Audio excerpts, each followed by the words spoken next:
vers l'âge de 9 ans, j'ai commencé à fuguer parce que dans les familles d'accueil, ça n'allait pas. Après, à l'âge de 18 ans, la DAS m'a foutu dehors, carrément. Sans boulot, sans rien. Et la seule chose, je me suis retrouvée à la rue. Et un soir où il pleuvait tellement, j'ai vu arriver des caravanes des gens du voyage. Et gentiment, ils m'ont hébergée. Et je suis restée environ 1 an et demi avec eux. Je gardais leurs enfants quand eux allaient travailler. Il n'y avait qu'un seul livre dans la caravane. C'était les contes de la rue Broca. Et du coup, avec moi, ils ont appris à lire.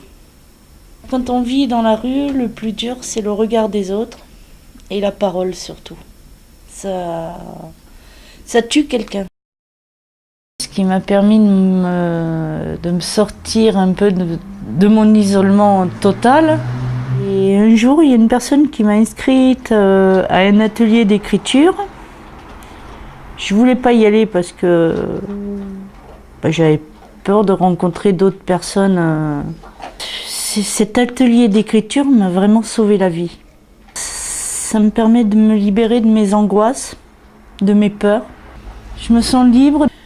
Je suis comme une graine qui attend d'être une fleur. J'attends la liberté pour pouvoir sortir mes couleurs.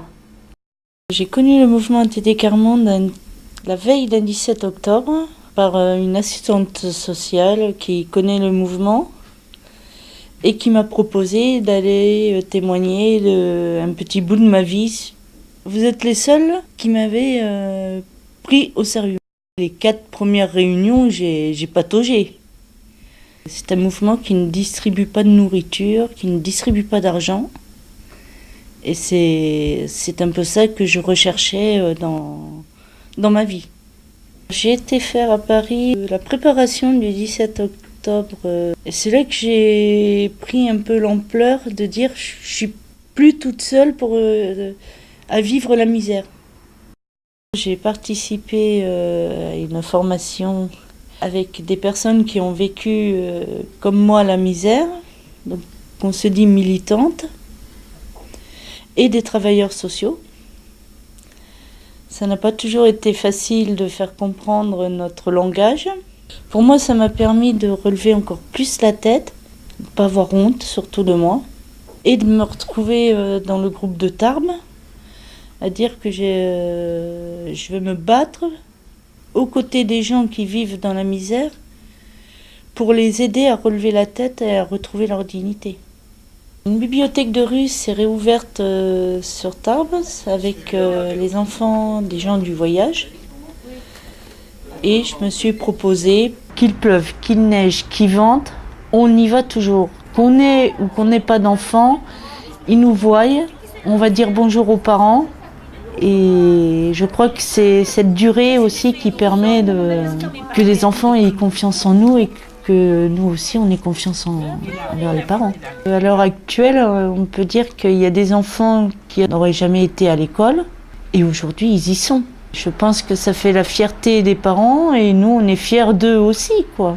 Moi, je participe aussi à une autre activité, c'est un peu partenariat avec l'école du cirque de Tarbes.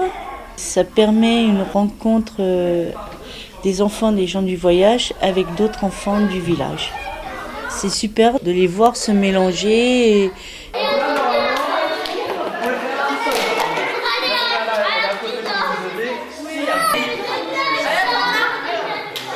Ça leur plaît, quoi. Ils en parlent dès que ça finit. Ils me disent ouais, c'est qu'un mercredi, c'est qu'un mercredi. Ça leur permet surtout quoi, de voir d'autres enfants, quoi. De nouveaux amis, on peut dire.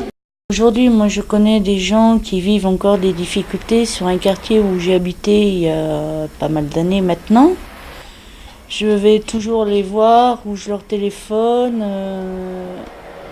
histoire de leur remonter un peu le moral.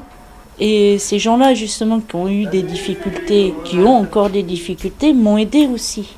Verena, je l'ai hébergée pendant 2 ou 3 mois.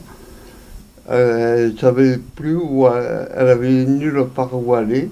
Quand elles viennent me voir, elles viennent de temps en temps. Pour prendre la conversation là où ça s'était arrêté.